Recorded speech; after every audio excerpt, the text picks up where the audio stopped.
Hello, hello, hello, John Mason. How is everything? How are you all?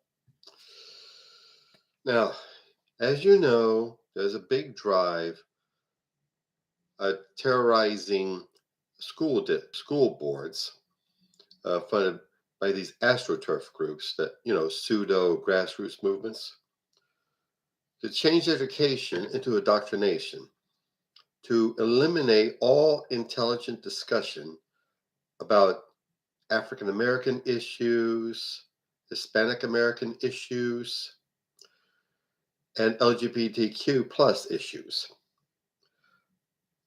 to eliminate their history, to rate people in those categories, and just deny they exist, just like in earlier times. History books were written to exclude them, except to talk about them like silly little, like they're silly little children or something. They're projecting what they want to do on us progressives. They say we're indoctrinating kids, which is their plan to stop any intelligent discussion about the history of this country, not just the good, but the bad and the ugly. A discussion about slavery, and we're still feeling the after effects, and the labor struggles, the the massacre and genocide against indigenous people. Yes, I have to say that. If you don't like it, your problem. Their ideal education is the recitation of what they decide are facts. No independent thinking, no using your own mind, just facts to cough up on cue. For example, in Washington Township, New Jersey, the local school has eliminated from its honors program Toni Morrison's novel, The Bluest Eye. It's still available on their school library. It's because some people are upset about the racism and the sexual violence. But Toni Morrison was one of the great authors of this country, of any color. She has to be read, dealing with important subjects, just as Maya Angelou did with I Know Why the Caged Bird Sings and Alice Walker's works, and bell hooks, and Kimberly Crenshaw, who was one of the founders of the study, which scares the shit out of conservatives, critical race theory, which is their word for any discussion about racism and race in this country, how it affects all of us. As a study which I say for the millionth time, please pay attention, it is taught in law schools, not kindergarten or pre-K or Sunday school or any of that crap. Law schools. Got it? Okay. And we have a report from the Penridge School District in Bucks County, Pennsylvania. The school district is considering utilizing Hillsdale College's so-called Michigan, the tiny college in Michigan that's just stocks a whole lot of conservative rewriting of the history of this country, trying to sanitize and prettify the worst elements of our history. That this Pentridge School District is considering utilizing Hillsdale's 1776 curriculum, which was organized at Hillsdale on the orders of President Donald What's-His-Face as a reply to this terrible thing, which is in my reading stack coming up. The 1619 Project, right here.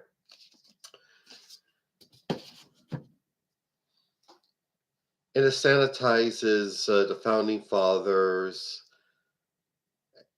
and it talks about the country's whole fight against slavery. I'm talking about the 1776 curriculum.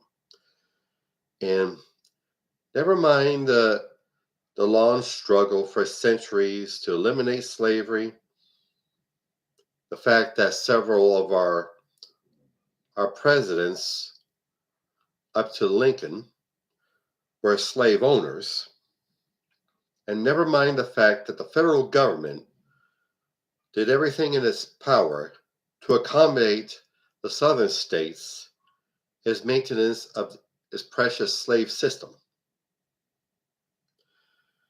Hillsdale provides what they like to call a patriotic education, like I said, teaching that the United States is the exceptional great nation,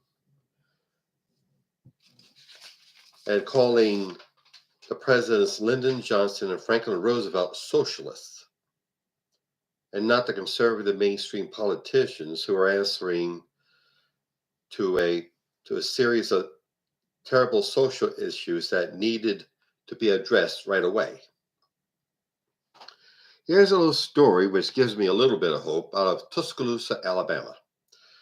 Over 200 students walked off the classes after the school planned to remove certain topics from its courses on Black History Month. Those topics being slavery and the Civil Rights Movement. How can you have a Black History Month without discussing slavery and the Civil Rights Movement? Please tell me. And like I said, 200 students walked off classes to protest this.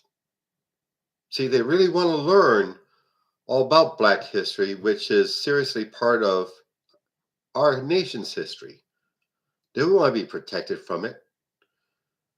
What they want to be protected from is people interfering in their education for their so-called benefit. Not the kids' benefit, but benefit of people in power who are just not comfortable dealing with race. It upsets them. And these are the same people that want to own the libs, so-called, by acting like jerks around pollution and race, etc. And a bill was introduced in the Montana legislature that would prohibit teaching scientific theory, apparently wanting some sort of scientific fact. All science is theory. Newton's theory of gravity, Einstein's theory of relativity, the theory of quantum physics, the theories around the black holes in space. All science is theory. It's an ongoing examination of such things as gravity and relativity and quantum physics and black holes. It's an ongoing study. And the science and the so-called facts around science change when new data comes up. That's how science works. And there's no problem in Duval County, Florida. Some of you older folks like me remember Roberto Clemente of the Pittsburgh Pirates. He's one of the best baseball players in the Pirates, a terrific humanitarian. Now, a school in the school district of Duval County, Florida, wants to eliminate a biography of Clemente from its school library because it brings up those horrible, uncomfortable, unpleasant things about race and racism. And these are the big bad guys who stomp into school boards with AR-15s and try to scare the shit out of school boards. They come out so big and bad, terrorizing drag queens, reading stories to kids in the public library, and attacking the patrons of a gay nightclub. They're terrorized of theories. They're terrorized of learning. They're wimps. And their guns and their tough talk don't make them any less wimps. Which means the ongoing struggle continues. Ongoing for the civil rights, like the right to a decent education, the right to learn the good, the bad, and the ugly about American history, the history of minority groups that we never heard anything about or the first go around in history. Like, like this month, Black History Month, we want to learn all about that. How, about the unpleasant importation of people from Africa to slavery to boost our capitalist economy. And certain shipping companies and banking houses profited nicely from the slave trade. All discussed in the 1619 Project. Go ahead, be scared. You don't impress me. And learn about the ongoing struggles they face getting out of slavery, resisting it, their active role in abolition leading up to this and during the Civil War. And after the Civil War, the struggle to become full-fledged citizens of this country. And of course, the re-implementation of Jim Crow after the election of Rutherford B. Hayes in 1877, which was subject to all kind of fraud and chicanery, and the manipulation of the Electoral College to let Hayes become president, although he lost the popular vote, and the deal to let Hayes be president in return of removing federal troops from the southern states and leaving the former slaves to be dragged back into some slavery in a new form, Jim Crow. And we're facing Jim Crow 2.0. And we can't let them prettify Black history or any other history. So much of the history of this country is talked about Dr. Martin Luther King Jr. as his sanitized saint who talked of nonviolence, while the FBI was hounding his every step and trying to destroy him and destroy the civil rights movement altogether. No less of an authority than J. Edgar Hoover once said that he considered as to be the greatest national security threat in the country, Negro unity. Peaceful demonstrations, which sounded so nice, scared the shit out of our government. So that whole story has to be taught, along with the stories of traditionally otherized peoples in this country, such as the Latinx American experience. Oh, by the way, one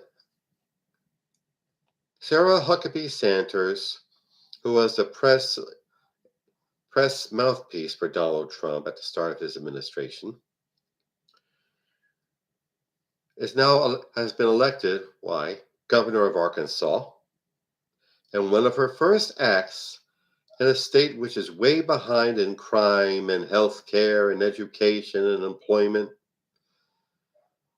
she tackled all these problems by prohibiting the word Latinx to be used in state offices. And we also must learn the history of the indigenous peoples. Learn about the dirty deals the European descended peoples, like me, learn what they did to the indigenous peoples. And and and the history of workers in this country. Well, my key topics.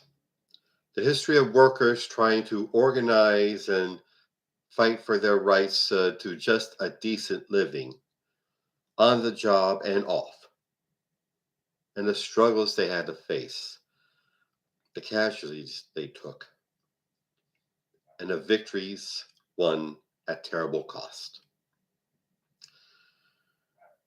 We have to learn all that, and don't let a gun-toting patsy who heard some garbage or got his news from some weird person on YouTube, not me, of course.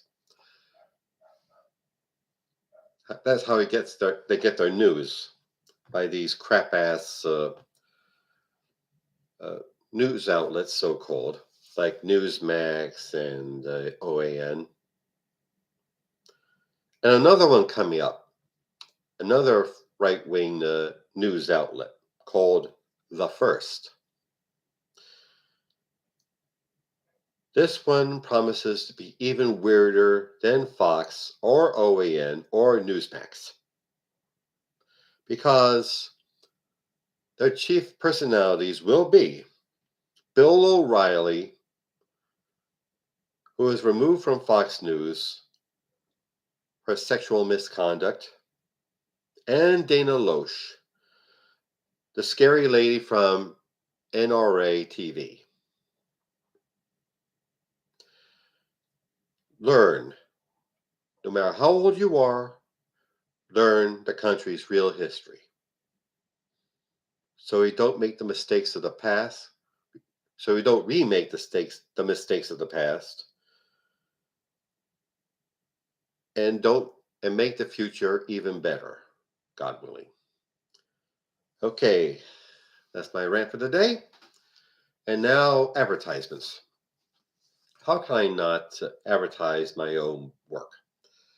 This is my novel, Soldier of the Cross. It is available on Amazon.com.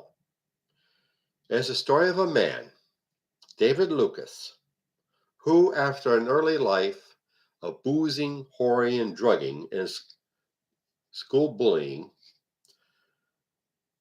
is a pastor and just tries so hard to be a good Christian man, but goes about it the wrong way and has bad consequences from it. Soldier of the Cross, available on Amazon.com. Okay. And now, Pimperific is a lovely little CBD product store located on Snyder Avenue near 15th Street in South Philadelphia. There you will find some of the finest cannabis-infused products, such as flower and gummies and candies and and teas and lip balms and hand sanitizer and dog treats. Yep, dog treats. Look them up, please. HamperificLLC.com. And my beloved career and business coach, Michelle Snow. Michelle is just excellent to help you with your professional career or small business. Let you know what you're doing right, where you need work, and help you network with other up and coming professionals. Please look her up. growwithsnow.com. Okay. Okay. That's our mission, and we must choose to accept it. And I'll close with the t-shirt I'm wearing, the quote by John Lewis, who, leading the march on Selma in 1965, being charged by all manner of law enforcement at the Edmund Pettus Bridge, he was struck in the head and had fractures, and he could have been killed by the police officers charging into the nice, peaceful protesters who were such a threat to them. But that sacrifice, caught on TV, brought forth the Voting Rights Act of 1965. Yes, the civil rights movement and every other struggle for freedom has had its martyrs, people who suffered and died for the cause. It was at the hands, more often than not, of law enforcement, the state, the law. Which brings me to the quote by John Lewis: do something, get into good trouble, get into trouble, good trouble, necessary trouble. That's what we gotta make. Good trouble, necessary trouble, so that we can keep and maintain and advance our freedoms. Okay, that's it. Really. Later on, take care. Bye.